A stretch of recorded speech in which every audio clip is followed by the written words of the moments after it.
So welcome, I'm Ron Fleming, a certified leadership coach, and today I'd like to talk with you about leadership coaching.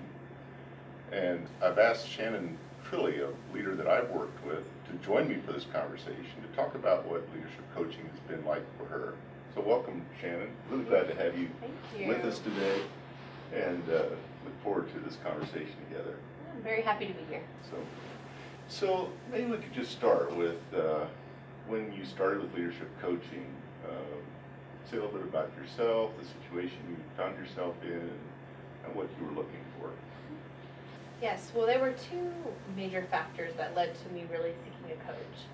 The first was I was a relatively young manager who was just given a significant promotion. And while I was thrilled with the opportunity, I was a bit overwhelmed with what it would mean in terms of my own working style and leadership style, and the ambitious part of me wanted to be an excellent leader as quickly as possible.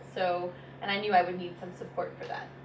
Secondly, at that time, I became a leader within a group of peers who were probably also looking to advance and achieve, and so I intuitively knew that my relationship as a peer to people who I would now manage would need some delicate handling, and that I would need a place to process that and get some advice and guidance on managing that in myself. So my relationships and my very rapid opportunity advancement led to me seeking coaching. So let's talk a little bit about the coaching process itself. Mm-hmm. So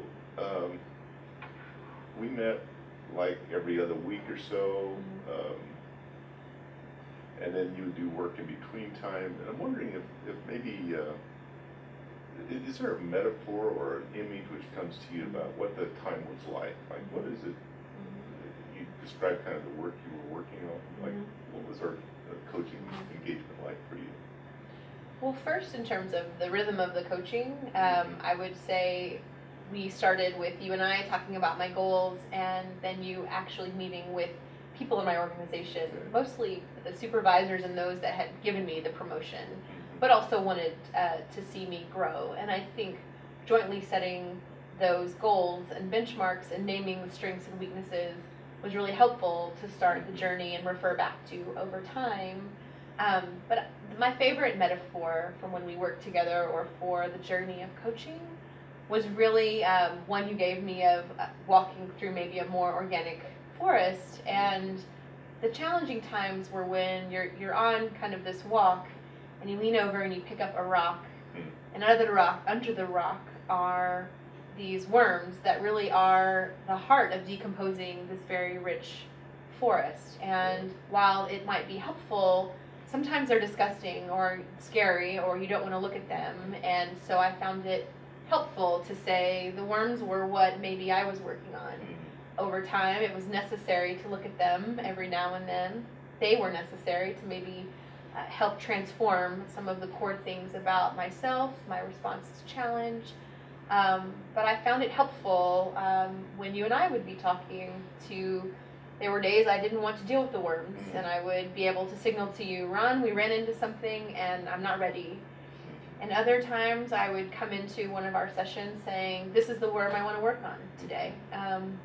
And I just felt it's a very organic, way to look at coaching, one that let us grow and be flexible with, I think, what I needed, but also was helpful for the days that I just wasn't really open to looking at things, and it created a safe word and a way to explain quickly where I was.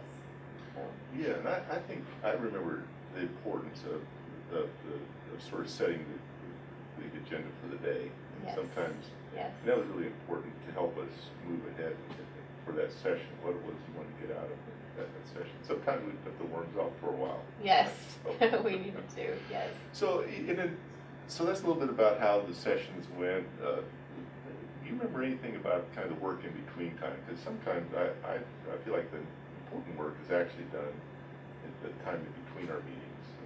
Yes, and in terms of the structure of our meetings, generally we would start out with what's happened since last time. So there were really two ways that I thought about work in between. One were things that I could do. Another metaphor we would use was my ability to zoom out of the moment and look at myself from the balcony. And often before I went into meetings that I knew would be challenging or tricky, I would create what I, in my mind, called balcony notes, which were just notes to myself. Often they were about, it would just say tone. So that I would go into the meeting conscious about tone, or it would say posture. As you know, sometimes when you're in a more aggressive space, you start leaning forward, and people respond to that, so it would help me lean back. And I also began writing. So if I had a bad experience and I just couldn't unpack why it was bad, I often would just come and jot a few notes on a notepad or on my computer, how I felt in the moment, and I would refer to them just before we would meet to see if in the back of my mind I had really figured out things that felt bad, or sometimes things that felt good, but I couldn't always figure out why. And the other important in-between work was actually with people, my peers and even my supervisors. I was very open with them about the things I was working on or where I needed their affirmation. And in between sessions, I would often check in with them. I think sometimes we would even have jokes about some things I was working on, which gave a really light way for people to give positive or critical feedback, but in a way that made me feel like my peers were engendered in helping me grow. So I think between an ongoing conversation with my colleagues and my own just notes to myself to begin to check and understand myself, that was most of the work done in between. One of the things that I thought was really great about the way you used your colleagues was your accountability to them, your openness to kind of say, here's some things I'm working on, and then get their feedback. I think that was really useful in-time kind of feedback which you got that way, which I think really strengthened your engagement in the coaching experience. Yes, and I think as a new leader and coming from a group of peers, I very softly leaned on that old relationship. I think it honored them and our relationship before I was their boss, but also, again, engendered them in my growth. And I think even though I was a supervisor, a leader, it created connection and, as you said, accountability, and gave them and us a script to talk about those things when I would hit some challenges. So they were very helpful. I also would add, often you would send me readings. So if you felt that you found something in your own kind of professional world that would relate to something we talked about, seeing it from someone else's point of view, but in a way I could relate, an article here or there, was helpful too. So I wanted to add that in terms of a in-between work. Yeah. Well, as part of our the coaching engagement, we agreed to a 360 review where we worked on some questions together, sent those out to colleagues of yours, then I interviewed each of them individually, and then I put that together and shared in a confidential way so that nobody's particular comments were shared. Some of the themes of that, of kind of what the story is that people have about you, is a way to say that. Any reflections about that process, how that impacted your own growth as a leader? Yes, it was one of my favorite exercises that we did, and really, particularly we did that as I was transitioning into a new role, so it was a great bookend to a journey of coaching, not just for myself, but for my team.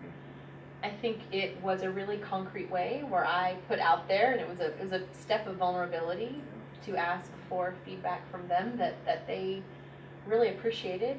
I felt like their feedback was very thoughtful, and my own experience was that often the voices in our own heads or our perception of what people think are much more negative or critical. And I was truly blown away, and to this day sometimes look at those comments because they were much more positive, and I think because of two reasons.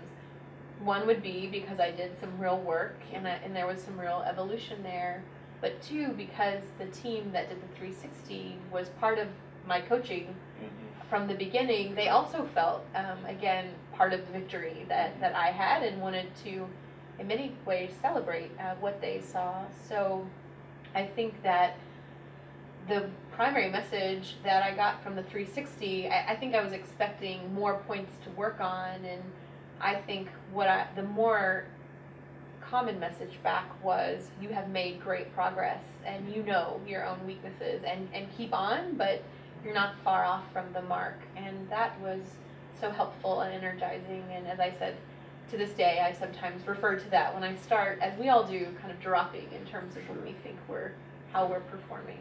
So. So are you a different leader today than when you started? There is no question I'm a different leader. I think the main difference would be my aura of calm. I have an immense amount of energy. I think to do humanitarian work, you must.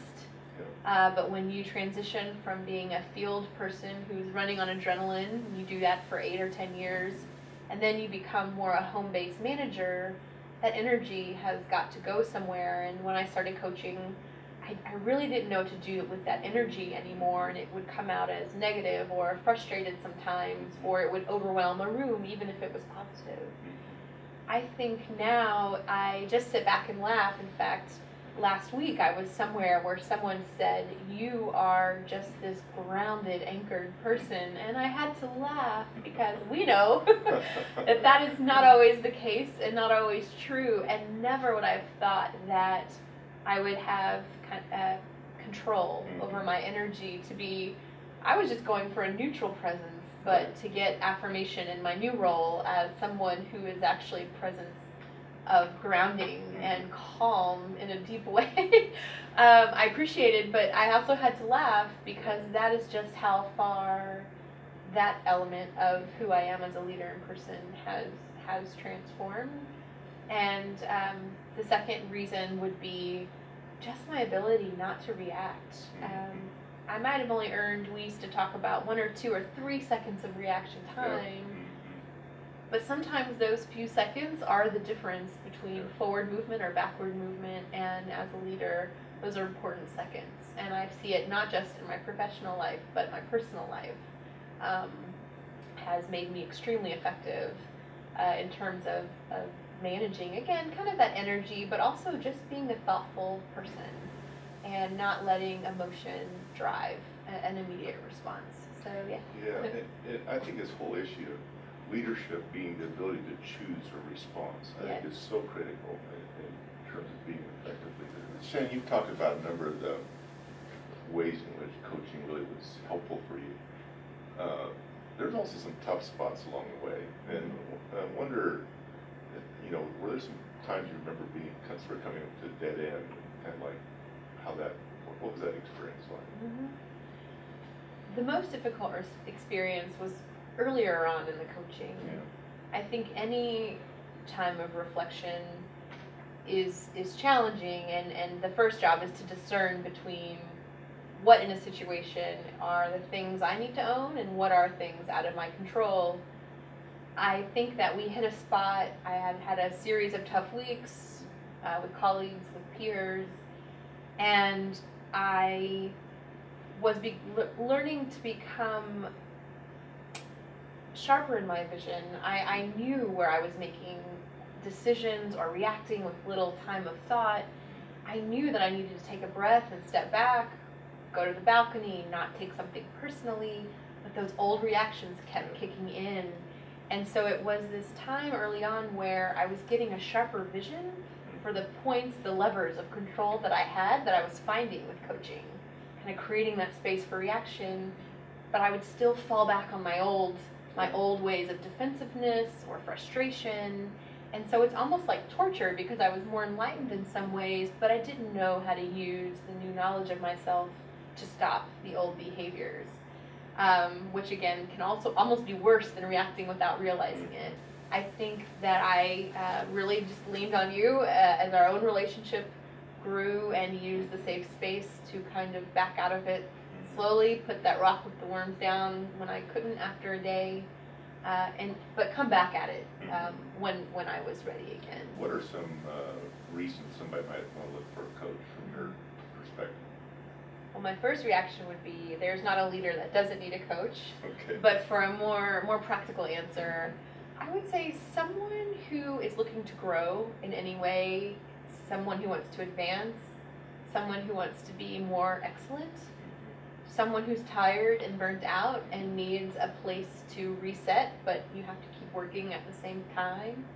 I think anyone who would meet any single or combination of the above who just wants to understand, grow, and be more excellent would find a coach quite helpful and transformative, I believe.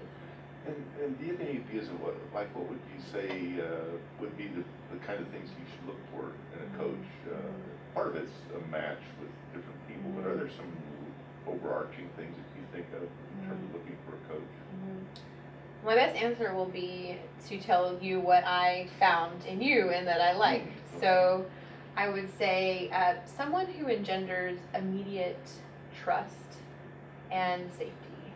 So for example, I responded immediately in that every time we would check in at the beginning of our sessions, in the time in between, what's happened, you would often very positively affirm any work I did or reflections I had, even if I was reflecting on my own self-criticizing.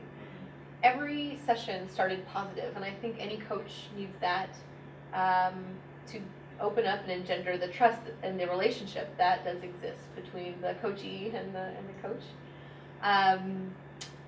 That listening, I think you were very good at helping me hear myself kind of back. So I would speak for a while and you would pause and have me take a breath and say back to me what you heard me saying to make sure, I think, not only that you heard me correctly, but I would say that I heard myself and could hear what I would say.